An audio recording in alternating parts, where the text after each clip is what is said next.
And here we are, everybody. I'm here today with Hero of Forgiveness recipient Brenda Adelman, speaker, solo show mentor, story coach, and critically acclaimed one-woman show artist. Thank you, Brenda. Welcome to the show. Thank you for having me.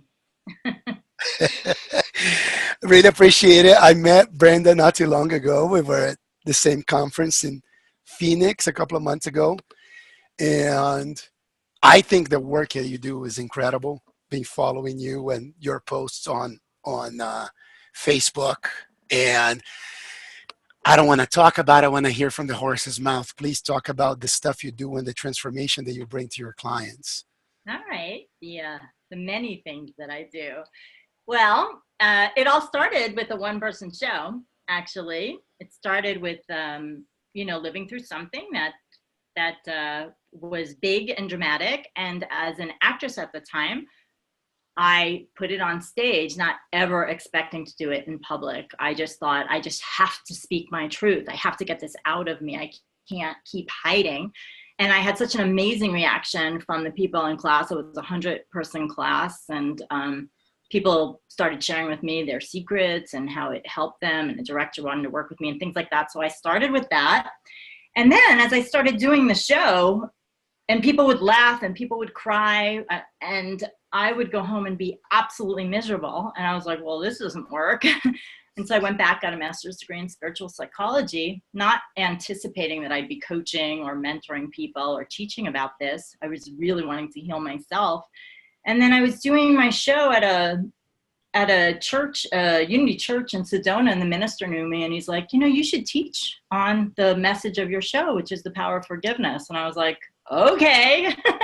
And I looked at my life and I went back and I thought, well, where did I lose so much time to depression, where I was kind of knocked out of life? And I looked at where I missed things, or what I should have done first, so I would have started healing. And I put my 3-step forgiveness process together, and that's how that started. I started teaching forgiveness, and then I had people taking me out to 1,000,001 coffee dates for, how did you put your show together? How'd you put your show together?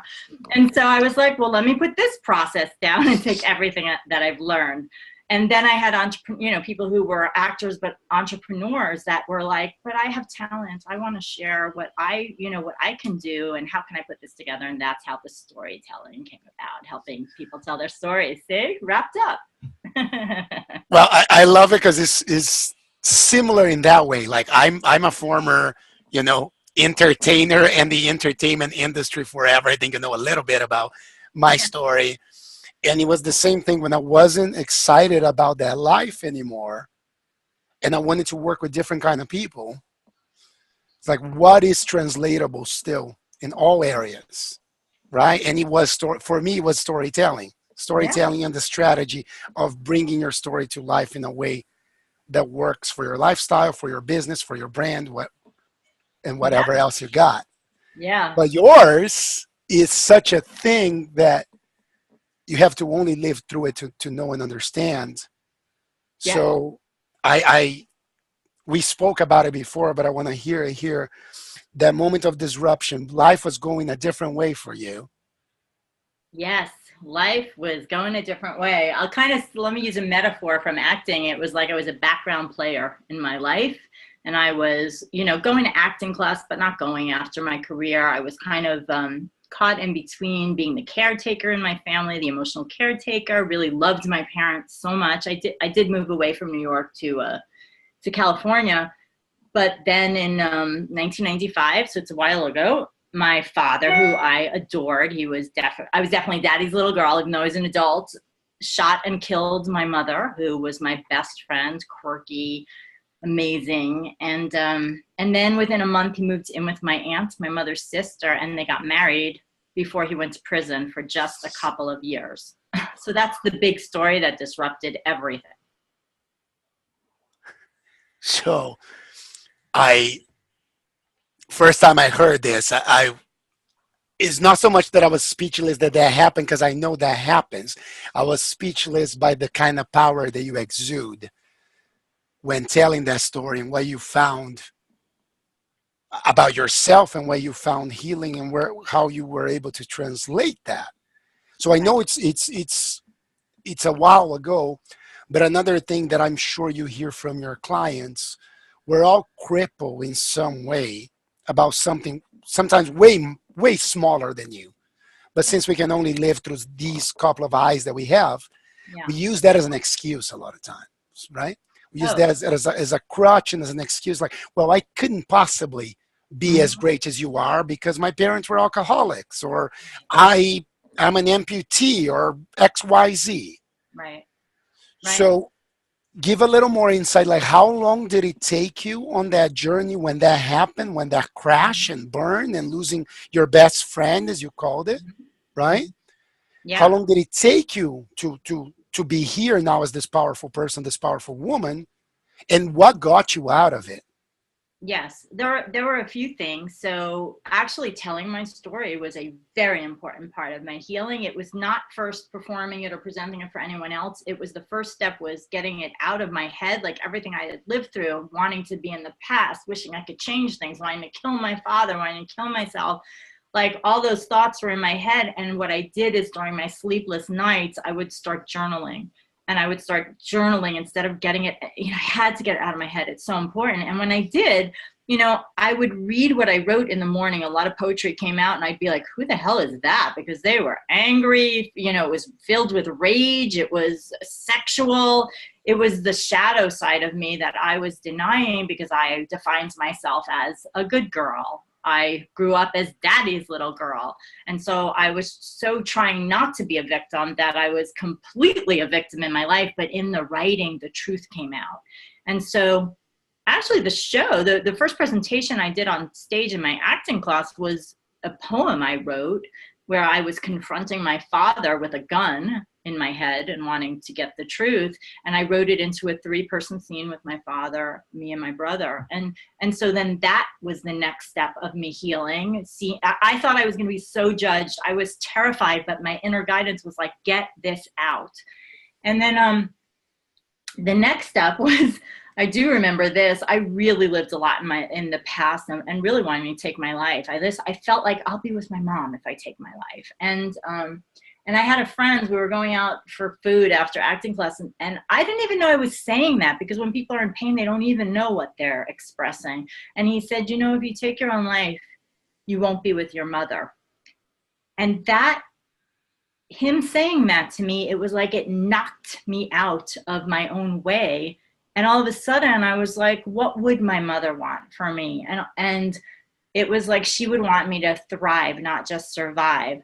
And then it was next going to my 2-year class and master's in spiritual psychology, where I learned all these tools, and I learned how to set a healthy boundary for the first time. So in learning to set a healthy boundary, I ended up taking my dad to court for wrongful death, instead of like vacillating between, I love him, I hate him, I love him, I hate him, I don't know, do I talk to him, do I not talk to him? It was like setting healthy boundaries. So it was a process. And really, with the forgiveness work that I did, that was the turning point. And that's why my one woman show and all the work I do is about forgiveness, because for me, that changed me from being a victim to being a co-creator in my life. So that's kind of part of the beginning of the story. How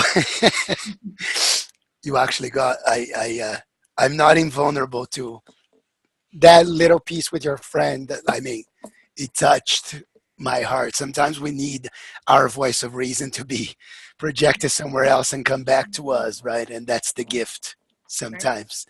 How long are we talking here? There's 95. This is Well, I few graduated from that. months. I graduated from that program in 2001. Took my dad to court in 2001. I would say the main part of my healing took place at like the 6-year mark, and then after that, I did everything I could. So like anyone who sticks in their story, it's like I have compassion for people, but it's like I did whatever it took to make myself feel better. So I got energy healings done. I went to silent retreats. I got, acupuncture done. I just cleared my energy and really learned a lot about radical responsibility and also radical self-forgiveness. I feel like a lot of people, you would think, well, why did you have to forgive yourself? Didn't you have to forgive your father? And for me, what I found in deep reflection was that I was so angry at myself for trusting my father ever. And then I had to look at, well, of course I trusted my father. He was my father. I loved him. And I had to forgive myself for certain things like that. So there had to be a ton of self-forgiveness and then taking of responsibility too. So, it was over the years, but I would say really at the 6-year mark, I had done a significant amount of healing. And a lot of self-care, as you described, throughout. Yes. That's the part, right, that people also need to understand, to forgive themselves and to give self-care in the time when you don't have the emotional chutzpah yet. Yes. To go to radical responsibility. Yeah, and the self-care had a lot to do with seeing, almost like raising my vibration. And when I was taking responsibility, all of a sudden I saw all the other victims that were living in their life and the low vibration. And I realized that there's a time to feel like, shit, that was really hard. And how am I going to get through this?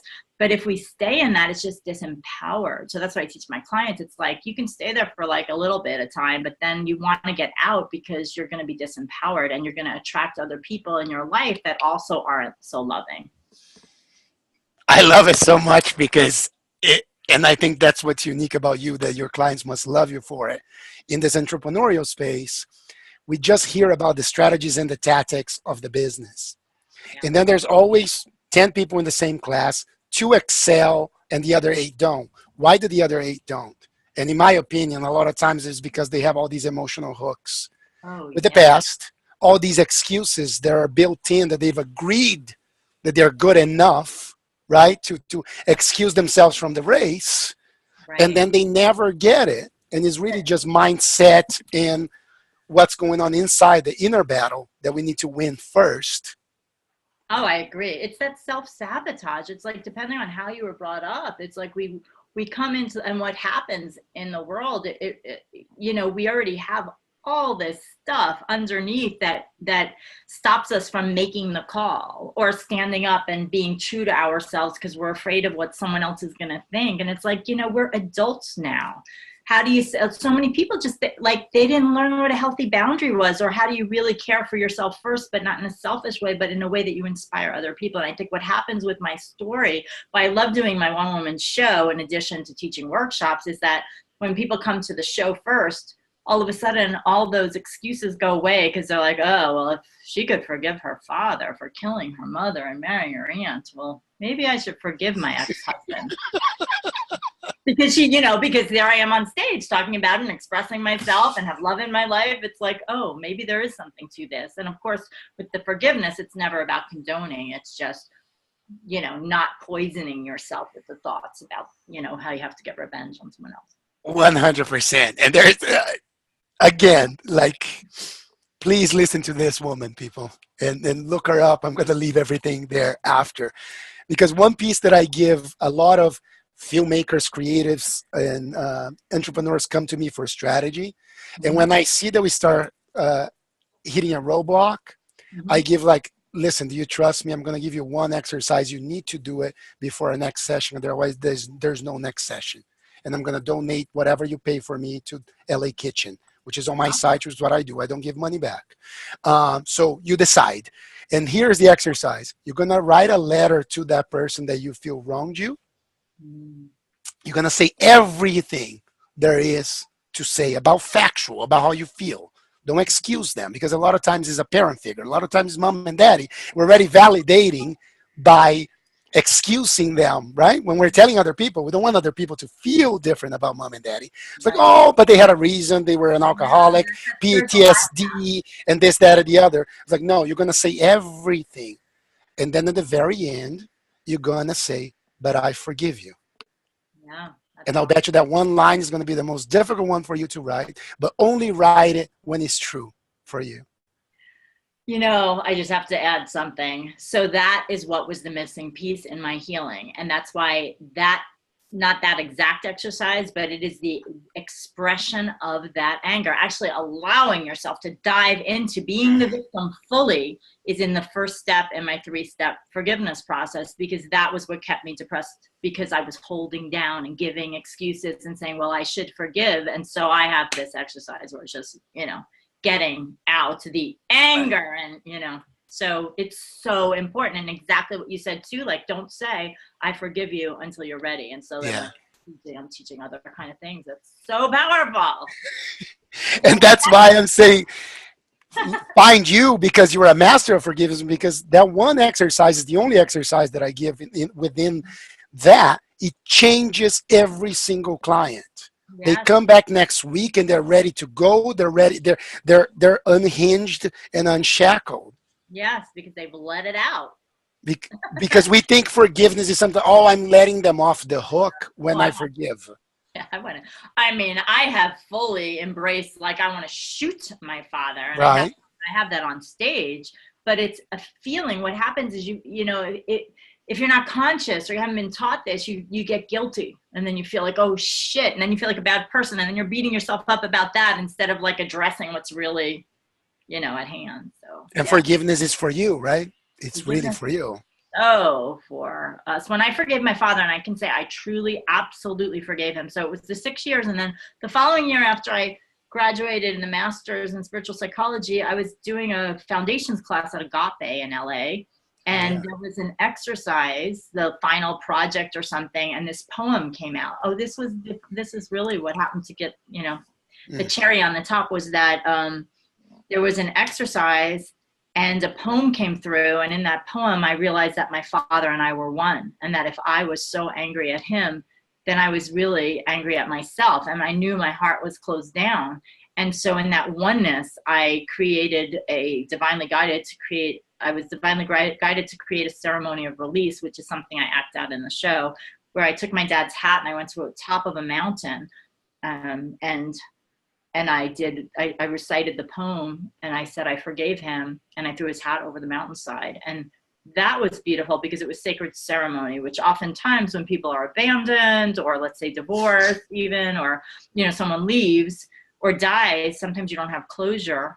And so ceremony is really important too. And I think that was really kind of the final piece for me. Thank you for reminding me, because that letter that I give people to do is not for them to send it. I Right, advise them to burn it at the end. right, that's It's important. to burn it at the end. I didn't mention that. Some people are like going to start sending letters to their mommies and daddies. Like, no, that's not the point. The point is not to No, start a battle. It's right. to purge yourself of the poison that you've been drinking all your life that you don't even realize you're drinking. It's take the splinter Yeah. already. It will hurt more at the moment you're taken out, but then you finally start healing Mhm. and you get to build the life you want, because right now you can't because of all these hooks that you have. Exactly. Yeah. Wow. So that goes through.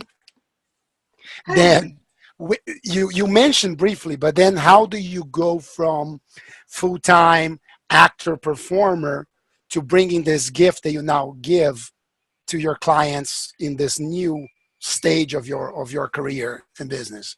So it was several years later. It was when I was in Arizona, and and like I said, that minister said, you should do a workshop on forgiveness. And then all of a sudden, I'm like, oh, I did get a master's in spiritual psychology. Let me look at those tools, because I was practicing coaching for 2 years in that program and working on myself during that time.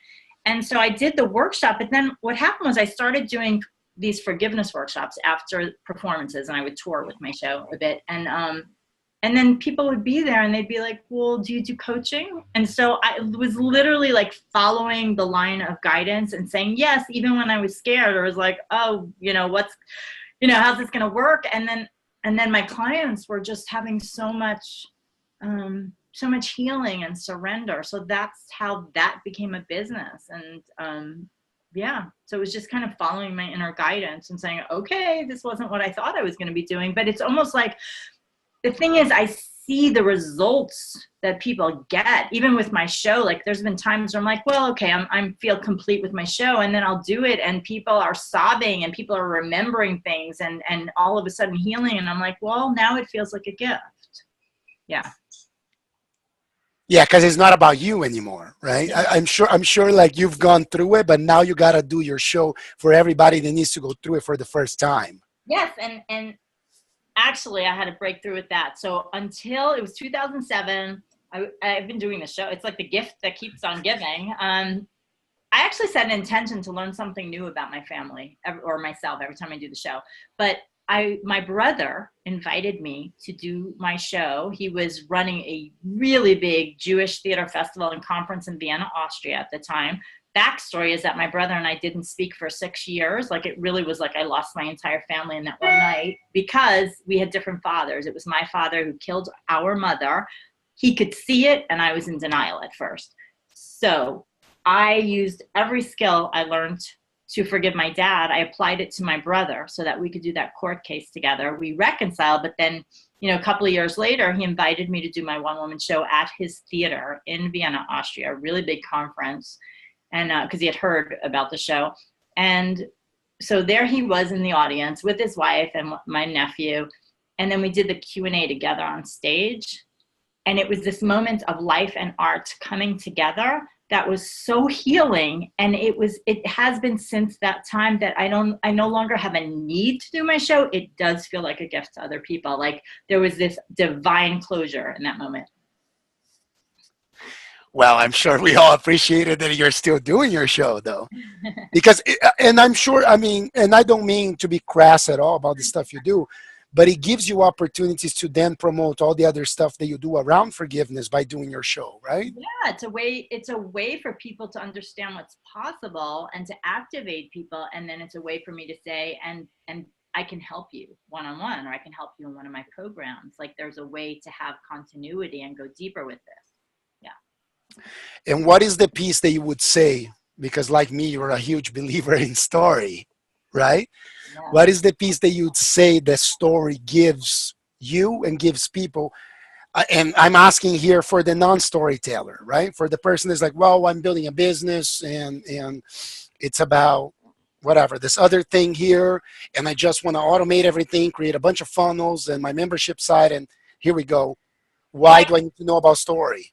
I kind of feel like in this day and age, it is like one of the only thing that sets you apart. And it will set you apart because you're the expert at your own story. Like, there are a million people who do what all of us do, And I know for me that if, also video is so important these days too, that if I, see someone's story on video or in their copy, I will go back. I'll remember them. Everybody else too is just like a sea of teachers to me. And, I do study a lot. I do invest.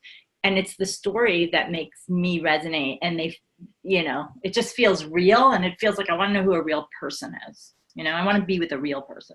She said, and not me. I mean, it's true. It's the whole thing, right? And and also I think what keeps some people, which is your big realization, is a lot of people are not willing to share that piece. They're not. And what I've learned, because I have worked with so many people right now, there's two kinds of people. There's those who share too much. Mm-hmm. And that can often come from people who haven't been listened to, and then they realize they can be listened to. So they share too much, and that either they share little details. That's why teaching people how to craft a story is so important. They share little details that you know nothing about, or people you don't know, so you don't keep people engaged. Or they overshare emotionally and this was me, like everything I teach is because I went through the mistakes as well. They're so in their pain body that they're oversharing. And then what happens is they think, and there's this misunderstanding, because everyone nowadays is like, share your story. Well, don't overshare your story. Like, because if you share from that emotional place where you haven't done your inner work, then you're kind of draining other people. Mm-hmm. So they're not in that. So I teach I teach the fine line between how much is enough, how much is the perfect amount of emotion to share. The other thing is, if someone shares too emotionally too soon, I've seen this happen, then they retreat completely. I did that. I did my show the first time and then I stopped for 2.5 years. I didn't know at the time it was because I overshared. And then there's the people who don't share because there's two things. Either there's shame about their story, so they haven't done the inner work around that. They don't share because they're over responsible for someone else. There's actually a few things here. So they're thinking about what someone else should think. I mean, sometimes they're just making it up. It's like I had someone in one of my in-person classes who was like, I really want to share my story, but it was very sexual, and I'm afraid that the person that I had an affair with will sue me. And then I dig a little deeper, and she's like, oh, it was 35 years ago, and the person is dead, and it's in another country. And I'm like, Well, that just doesn't make sense. So this is the thing people live with, this over responsibility. And then the other thing is that sometimes people just know their story so well, and they don't know how to craft and present. And so they're leaving out really, really good details that we need to know to connect people, to you. So. Right, because they can just brush over, right? Like your introduction to this very interview here. You're like, well, one day my dad killed my mom and married my aunt, and then I started doing. It's like, whoa, whoa, whoa, whoa, what was that? Right, and that in a way, even that's just an event. An event is not Yeah, going to have. right. That's what I'm saying. It's like, wait, wait, wait. We need to right to stretch that, because that's what an emotional moment does. It elongates time. We need to stretch time here and see what was that about. How did he feel? Right. And I think the piece that you were saying that's so important, how does it relate to the person on the other side? Because if it's just a pity party, I'm not going to have a catharsis. If we're the only one having a catharsis on the stage, I'm not going to. Right. But I get to go on your show now. Now that is a gift, I think is even better. Not saying it wasn't. You had to go through the thing. But now, right? No, it activates people about their own story in their life. Yeah, it's interesting. It's fascinating to me, the storytelling, and it's so profound. The other thing is, like, sometimes entrepreneurs are like, well, I don't, like you were saying, I don't know how this is gonna, I don't know how this is really gonna affect my bottom line or my business and stuff. And it's like, one person I worked with recently who's so amazing. Oh my God. She joined my program because she cannot use, she's paraplegic. And she was not talking about that in her website design business. And then what happened is she realized it's a part of who she is. She's so amazing. She's gone through so much. So in a way now, she's so much happier because she's not hiding something, and she's attracting people who admire her and want to be around someone who's their web designer, who also has the most amazing, amazing attitude about everything. It's like someone who inspires you to know that you can do anything, Exactly. And and you said it earlier, that's what makes you irresistible and indispensable, because there's not another one of you. I can have a web designer who's fantastic, and I can have a web designer who's a paraplegic, who's gotten over, who's amazing attitude. What else can she do? I bet anything. So that's the person I want to handle my account, because if she can get over that, she can get over everything else. Exactly. And I don't know, I just want to be around people that I can admire. Whether 100%. I'm them or I'm friends with them or their colleagues. So. Yeah. So that's a great reason, people. And then one more thing that I'm very excited about is, because we didn't mention all this time, Brenda is in San Diego and I'm here in LA, but there are things going on in LA, or at least LA adjacent, coming soon. Let's talk a little bit about that. Yes, there are. Well, I am doing my critically acclaimed one-person show, my Brooklyn Hamlet, in Long Beach for 4 Saturdays in February. Really excited about doing that, and it's something new. I'm actually somewhat new. Instead of doing my show, which is an hour, the full-length version is an hour, I'm doing a half an hour with these other two. They're also award-winning actors and storytellers. Our show is called Divas in Danger, and we have all been in danger in different ways. Oh, wow. And then one of the women is super funny. She had a budget plastic surgery, so it's like a good contrast for me. And then the other woman escaped Jamaica, really in a terrifying way. But so we're doing the show together, and we've done this show together twice before, and it's been really amazing. So. And of course, so that people know, my Brooklyn Hamlet is the story, daddy killing mom and marry my aunt. Exactly. And you play everybody there, right? It's a one-woman show where you play every character? Yes, I play about 12 characters. Yes. And believe it or not, do I have time? I might not to do like a minute pitch of it, so you know. Please. You always have time here. So it's about me growing up in Brooklyn with a Jewish Guido, alpha male father, who taught me how to drive a Cadillac at 6 and how to shoot a gun at 10. a bohemian artist mom who took me traveling with her all over the world and read Shakespeare to me from the time I was 3 years old as a bedtime story. Big characters, big love, big laughs. And then in 1995, my father shot and killed my mother and then married her sister. Hence the title, My Brooklyn Hamlet. For those who don't know Hamlet, it's par for the course. Yeah. Yes, and Hamlet, his father was killed by his uncle, and his uncle and married the mom. Yeah. But it's about death and destruction, and my show is about forgiveness. Yes, because it happens in Brooklyn with you, not Hamlet. Exactly. And also, I'm going to have the pleasure of seeing you. I'm hosting an event on the 3rd, which I believe is the opening night. It's the first day of the run of the show here. And I'm going to be hosting an event with people that are going through my course right now on February 3rd. So there's 2 opportunities to see you. You can go all the way down to Long Beach, which I'm going to go this time because you were inviting me ahead of time. Last time she was here, folks. She said, oh, by the way, I'm performing tonight. You want to come see? It's like, it's 2 hours away. I'm at the gym. It's going to be rough. Yeah, I gotta be a little better with that. This time is wonderful because we're going to be broadcasting the podcast ahead of time. Everybody will know. Everything will be in the show notes, folks. A way to find her and find her show in Long Beach. A way to find everything that she talked about here, the story and so on.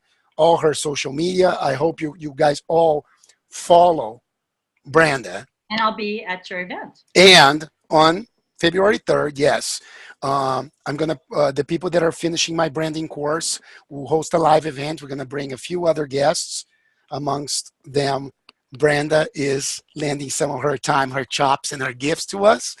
And it's open to other people. So if people are interested, I'll have that information on the show notes as well. But before I go, I have 3 questions that I ask everybody that I haven't asked you and that I want to know. And I never tell my guests ahead of time to see how they feel about that, which is I know. It's the 3 W's that I employ in my storytelling, which is why, warrior, and wound. And you talked about it before, but just to keep it succinct here at the end, what is the wound that you are healing when you go about being the person that you are in the world today, either for yourself or others? Well, I think the wounds I'm healing for myself is to be a full, bold, creative expression of who I am that speaks my truth, which is not who I was when I was younger. And I think it is an example of that for other people, and to also know that there's peace on the other side of dealing with their stories. And why you do what you do? You know what? Oh, let me see if I can keep this short. It's changed. Why I did what I did is because even though it makes no sense, when I started telling my story, it was like I wanted to save my mother, even though she was already dead. I wanted other people not to have to, like, to open their eyes to the relationships they were in and things like that. So in a way, it's not about saving my mother anymore, but it is about showing people that they're not alone, that if I could get through this, they can get through it too. Wonderful. And then the warrior. Who are you a warrior for? What do you stand for? What is your truth? And I'll tell you the audiences that I love presenting for, because I think that will lead to that. I have presented material in a forgiveness workshop for women prisoners. That was amazing. And it was a lot about self-forgiveness and then taking responsibility. I absolutely, I like working with the domestic violence community. That's really important. But what I really love to do is work with youth at risk. Like whenever I've worked with youth, and that's even up to college students, I just can see their life is changed. Thank you for all your gifts, for your beautiful smile, which you guys get to see if you just want to check our page on Facebook. The video of this will also be there. So Disrupt Yourself, Innovate Your Life on Facebook. We'll have the video of the interview. But most importantly, check out everything on Brenda in the show notes. Get a ticket. Go see her show. 4 weeks running in Long Beach in February. Thank you again, Brenda. We'll be back for more.